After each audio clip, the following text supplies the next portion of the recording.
আসসালামু আলাইকুম। সবসময় তো আপনাদের সাথে কাস্টমারদের ভালোর কথা শেয়ার করি, আমি কতটা ফ্রেন্ডলি কাস্টমারদের সাথে, তারপর আবার কাস্টমাররা আমার থেকে কীরকম বেনিফিট পায় সেটা শেয়ার করি। আজকে না হয় আমারই একটা খারাপ দিকের কথা শেয়ার করলাম আপনাদের সাথে। আমার আজকের কেকটা যে অর্ডার করেছে সে আমার কলেজের জুনিয়র, তো অর্ডার করেছে তার ফ্রেন্ডের জন্য, মানে তার ফ্রেন্ড অর্ডার করেছে তার মাধ্যমে। তো আমাকে এই পিকচারটা দিয়েছিল, দিয়ে বলেছিল অফ হোয়াইট কালার করে দিতে। আর অর্ডারটা ছিল হচ্ছে, আমি আপনাদেরকে বলেছি 2 দিনের মধ্যে অর্ডার করতে হবে, আর এই অর্ডারটা করেছে এক রাতের মধ্যে, মানে আজকে অর্ডার করে বলছে কালকে সকালে কেকটা লাগবে।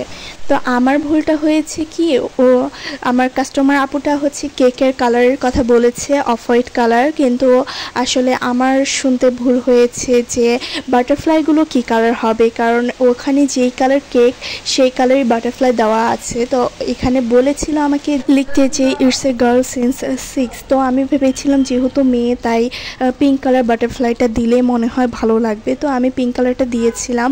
মানে খুব তাড়াহুড়ো করে কেকটা বানিয়েছি, তাই তারপরে কেকটা ছবি দেখার পরে আমার কাস্টমার আপু বলে যে ভালো লাগছে না, মানে যার কেক তারই ভালো লাগেনি, সে বলছে যে বাটারফ্লাইগুলো চেঞ্জ করে দিতে, কিন্তু এটা তো ইডেবল বাটারফ্লাই, এটা তুললে বাটারফ্লাইগুলো ভিজে যাবে আর কেকের ডিজাইনটাও নষ্ট হয়ে যাবে। এটা আমি আপুকে বোঝানোর চেষ্টা করছি, কিন্তু আপুটার মন অনেক খারাপ হয়েছিল, যে জন্য আসলে আমারও অনেক খারাপ লাগছিল। কারণ আমি সবসময় আপনাদেরকে বলি কেক একটা স্পেশাল জিনিস, আমি সবসময় চেষ্টা করি কেকটাকে আরও স্পেশাল, মানে কেকটা যখন স্পেশাল হয় তখন মানুষের দিনটাই আসলে স্পেশাল হয়ে যায় একটা সুন্দর কেকের জন্য।